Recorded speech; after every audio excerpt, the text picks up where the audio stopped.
जय Hind everyone. Shri Ram public school के online class में आपका स्वागत है। मैं साधना द्विवेदी। पिछले वीडियो में मैंने आप लोगों को संधि के बारे में बताया था कि संधि किसे कहते हैं, संधि के भेद कितने होते हैं, संधि विच्छेद किसे कहते हैं आदि। आज मैं आप लोगों को हिंदी सेकंड का पाठ 6 उपसर्ग पढ़ा रही हूँ। उपसर्ग उपसर्ग क्या होता है, उपसर्ग के कितने प्रकार होते हैं, उपसर्ग मतलब किस तरीके से प्रयोग किया जाता है, आज मैं आप लोगों को इसके बारे में बताऊंगी। तो सबसे पहले निम्नलिखित शब्दों को ध्यान से पढ़िए। आपकी किताब में दिया हुआ है, सबसे पहले दिया है निम्नलिखित शब्दों को ध्यान से पढ़िए। मूल शब्द जो है वो है बल। बल जो है ये मूल शब्द है। अब इसमें आप क्या क्या उपसर्ग लगा सकते हो। उपसर्ग यानी कि किसी मूल शब्द के पहले लगने वाले शब्द, शब्द नहीं कहते उसको, शब्दांश होते हैं, एक अंश होता है, उसको लगाते हैं। तो बल में जैसे लगा दिया दुर, तो दुर अगर लगा देंगे आगे तो दुर्बल हो जाएगा, उसका अर्थ भी बदल जाएगा। दुर्बल, सबल, प्रबल, यानी ये 3 उपसर्ग लगा करके बल में परिवर्तित किया जाता है, उसके अर्थ को परिवर्तन कर दिया जाता है। यानी उसे किस तरीके से उपसर्ग का प्रयोग किया गया मूल शब्द में, ये मैंने आपको दिखाया। फल, फल में अगर आप सा आगे लगा दोगे तो सफल हो जाएगा, वी आगे लगा दोगे तो विफल हो जाएगा, निस आगे लगा दोगे तो निष्फल हो जाएगा। मान, मान में अप लगाओगे अपमान, अभी लगा दोगे अभिमान, सम लगा दोगे सम्मान। हार, हार का होता है प्रा लगा दोगे आगे तो प्रहार हो जाएगा, वी लगा दोगे विहार हो जाएगा, उप लगा दोगे उपहार हो जाएगा। यानी सभी जो भी आप उपसर्ग उसमें जोड़े हैं, उस मूल शब्द में अगर उपसर्ग लगा दिया गया तो उसका जो अर्थ होता है वो बिल्कुल बदल जाता है। यहाँ पर देखिए बल है, फल है, मान है और हार है, 4 मूल शब्द दिए गए हैं। जिस प्रकार बल मूल शब्द के साथ दुर, सा और प्रा आदि उपसर्ग लगाकर नए शब्दों का निर्माण किया गया है, जिससे उनके अर्थ में परिवर्तन आया है, उसी प्रकार फल, मान व हार मूल शब्दों के साथ सा, वी, निस, अप, अभि, शम, प्रा और उप आदि उपसर्ग जुड़कर नए शब्दों का निर्माण करते हैं। ऐसे ही नए शब्दांशों को उपसर्ग कहते हैं। मतलब जो नए नए शब्दांश होते हैं जिन्हें जोड़ा जाता है उन्हें क्या कहते हैं? उपसर्ग। अब देखिए उपसर्ग की परिभाषा दी हुई है। उपसर्ग की परिभाषा क्या होती है?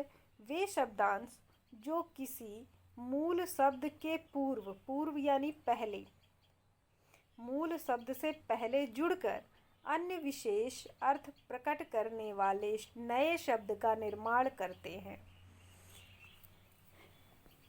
उसे उपसर्ग कहते हैं, यानी उपसर्ग कहलाते हैं।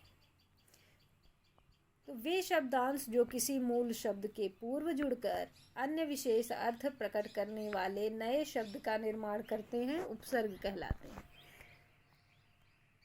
अब उपसर्ग के भेद, अब आपको उपसर्ग के भेद के बारे में बताया जा रहा है। उपसर्गों को 4 भागों में विभाजित किया जा सकता है। उपसर्ग के 4 भेद होते हैं, समझिए। पहला जो होता है वो है संस्कृत के उपसर्ग, मतलब वे शब्दांश जो संस्कृत के हों। दूसरा है हिंदी के उपसर्ग, दूसरा हिंदी के शब्दांश होते हैं। तीसरे हैं उर्दू के शब्दांश, तो उर्दू के उपसर्ग वो उर्दू के हुए। फिर है चौथा उपसर्ग की तरह प्रयुक्त होने वाले संस्कृत के अव्यय, अव्यय यानी अविकारी शब्द। तो ये तो हो गया आपका 4 उपसर्ग। अब सबसे पहले दिया है संस्कृत के उपसर्ग। अब संस्कृत के उपसर्ग में देखिए, एक तरफ आपको उपसर्ग बता दिया है, दूसरी तरफ बता दिया है उसके अर्थ कि उसको लगाने से क्या हो सकता है।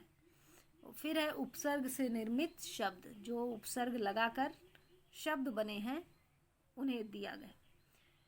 तो संस्कृत के उपसर्ग में सबसे पहला शब्द आपका है छोटा। छोटा आ जो उपसर्ग है, इसको अगर हम किसी भी मूल शब्द के आगे लगाते हैं तो उसका अर्थ होगा या तो नहीं, और या तो फिर हो जाएगा अभाव यानी कमी। तो देखिए ज्ञान में लगा ज्ञान, अब अज्ञान लिखा है उपसर्ग से निर्मित, तो ज्ञान था, मूल शब्द है ज्ञान है इसमें, और आगे आ लगा दिया गया तो अज्ञान हो गया। मूल शब्द धर्म है तो आ लगाया है अधर्म हो गया। मूल शब्द नाथ है, आगे लगा दिया गया अनाथ हो गया। चल है, आ लगाया गया अचल हो गया। तो ये तो संस्कृत के मतलब आ लगाने से, छोटा आ जो होता है उसको लगाने से बने शब्द हैं। अब देखिए दूसरा है बड़ा आ। बड़ा आ का मतलब बड़ा अगर आप लगाओगे किसी मूल शब्द के आगे तो उसका मतलब होगा तक या पूर्ण, या तो पूरा हो जाएगा या तो फिर तक होगा।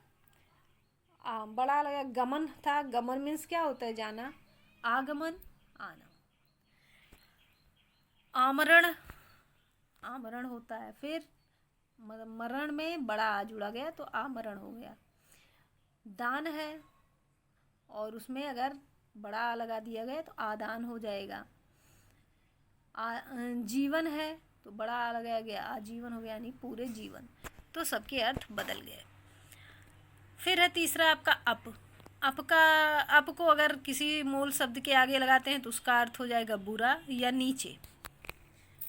तो देखिए अपवाद, वाद में लगा तो अप हो गया, अपवाद हो गया। मान में लगा तो अप लगा, अपमान हो गया। मान मीन्स होता है यानी किसी का आदर करना, सम्मान करना, तो अप लग जाएगा तो उसका हो जाएगा कि अपमान करना, किसी का तिरस्कार करना, अपमान करना। यश है, यश में अप लग गया तो अपयश हो गया, यानी यश जो था उसका घट जाएगा, अपयश हो जाएगा। कार है तो कार में अप लग गया, अपकार हो गया। तीसरा आपका है अति। अति में अति अगर किसी के आगे लग जाएगा तो वो हो जाएगा अधिक या ऊपर। तो सबसे पहले है अत्यंत, अति जुड़ा, अंत में अति हो जाएगा तो अत्यंत हो जाएगा। अत्यंत का मतलब हो गया बहुत अधिक, ठीक है। अत्याचार यानी बहुत ही ज़्यादा अत्याचार जो करे उसको कहते हैं अत्याचार, ठीक है। अत्यधिक बहुत ही ज़्यादा, मतलब सब में इसका अर्थ हो गया अधिक ही होगा। अब है नेक्स्ट अधि। अधि का मतलब होता है ऊपर। अब देखिए अधि से क्या क्या बना, अधिकार बना, अधिपति बना, अधिकारी बना। फिर है अव मीन्स यानी बुरा या नीचे, इसका भी अर्थ होता है। तो ये भी अगर किसी शब्द के आगे लगा तो इसका भी अर्थ बुरा हो जाएगा या तो नीचे होगा। अवगुण, अवतार, अवनति। अन का अर्थ होता है अभाव, अनादर, अनुचित, अनादि। फिर है अभी। अभी मीन्स होता है सामने। अभी मतलब जिस भी किसी मूल शब्द के आगे अगर आप अभी लगाओगे तो वो अभी का हो गया सामने। अभिलाषा, अभिलाषा का अर्थ होता है इच्छा। अभिमान, फिर अभिप्राय। उत का अर्थ होता है ऊपर या ऊंचा। उत्साह, उत्पत्ति, उत्कर्ष, उत्थान। उप गौड़, छोटा या समीप। उपदेश, उपकार, उपवास, उपनाम। फिर है तत् यानी उसके जैसा। तत्काल, तत्पश्चात, तत्पर। दुर यानी बुरा या कठिन। दुर्बल, दुर्जन, दुर्गम, दुर्दशा। दुष यानी बुरा। दुष्कर्म, दुष्चरित्र, दुष्कर। निर यानी बिना अथवा रहित। निर्दोष, निर्गुण, निर्धन, निर्जन। नि यानी नीचे या बाहर। निषेध, नियोग, निवारण, निपात। फिर है प्रा का होता है आगे, अधिक, उपयुक्त। प्रबल, प्रगति, प्रचार, प्रसार। परा यानी उल्टा या पीछे। पराजय, पराक्रम, पराधीन। सम पूर्णता के लिए या समीपता के लिए। तो संगम, सम्मान, संगति, संचय। सा साथ, सफल सपरिवार सक्रिय। सु सु जो होता है वो अगर किसी के आगे लगे तो वो अच्छा के अर्थ में आएगा या फिर अधिक या फिर आसान। सुकर्म सुकुमार सुगम। स्व स्व यानी अपना अथवा निजी। स्वदेश स्वतंत्र स्वभाव। तो ये आपके हो गए संस्कृत के उपसर्ग। दूसरा आपका है हिंदी के उपसर्ग। हिंदी के उपसर्ग में सबसे पहले है अध। अध यानी आधा, तो अधकचरा अधखिला अधमरा। अन अन यानी रहित, अनपढ़ अनबन अनमोल। नी मीन्स भी रहित होता है। निधड़क निकम्मा निडर। भर भर यानी पूरा, भरपूर भरपेट भरसक। उन यानी एक कम। 59 29 19। कु माने बुरा, कुपुत्र कुचाल कुचैला। दु मीन्स होता है बुरा अथवा हीन, दुबला दुकाल दुगुना। नेक्स्ट आपका है उर्दू के उपसर्ग। उर्दू के उपसर्ग में सबसे पहले है खुश। खुश का अर्थ होता है अच्छा, खुशबू खुशदिल खुशमिजाज। कम यानी थोड़ा, कम उम्र कमजोर कम अक्ल। गैर का अर्थ होता है भिन्न, गैर मुल्क गैर हाजिर गैर जरूरी। बद यानी बुरा, बदनाम बदकिस्मत बदतमीज। फिर है हम यानी साथ अथवा समान, हमदम हमसफ़र हमजोली। हर यानी प्रति, हर साल हर रोज हर तरफ। ला यानी रहित, ला इलाज लावारिस लापता। फिर है ना यानी नहीं, नापसंद नालायक नासमझ। बे यानी रहित, बेईमान बेजान बेचैन। और चौथा आपका है उपसर्ग की तरह प्रयुक्त होने वाले संस्कृत के अव्यय। अधा यानी नीचे, अधोमुखी अधोगति अधोपतन। अंतर यानी अंदर, अंतरात्मा अंतर्राष्ट्रीय। अलम यानी पर्याप्त, अलंकृत अलंकार। आवी यानी प्रकट, आविष्कार आविर्भाव। बहिर यानी बाहर, बहिर्मुख बहिर्गमन। फिर होता है पुरस यानी आगे, पुरस्कृत पुरस्कार। पुनः यानी फिर, पुनर्जन्म पुनर्निर्माण पुनरागमन। पुरा यानी प्राचीन, पुरातन पुरातत्व। फिर है कु यानी बुरा, कुपुत्र कुसमय। तिरस यानी बुरा, तिरस्कार तिरस्कृत। सा यानी सहित, सहज सहर्ष सपरिवार। सह यानी साथ, सहयोग सहपाठी सहकारी। सत मीन्स होता है अच्छा, सज्जन सद्भाव सदाचार। चिर यानी बहुत देर यानी बहुत लंबी, ठीक है।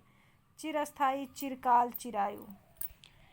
अब कुछ है अंग्रेजी के अव्ययों का प्रयोग भी उपसर्ग के रूप में किया जाता है। जैसे है डिप्टी। डिप्टी का अर्थ होता है सहायक, तो deputy commissioner deputy manager. Vice means भी सहायक ही होता है, वाइस चांसलर वाइस कैप्टन।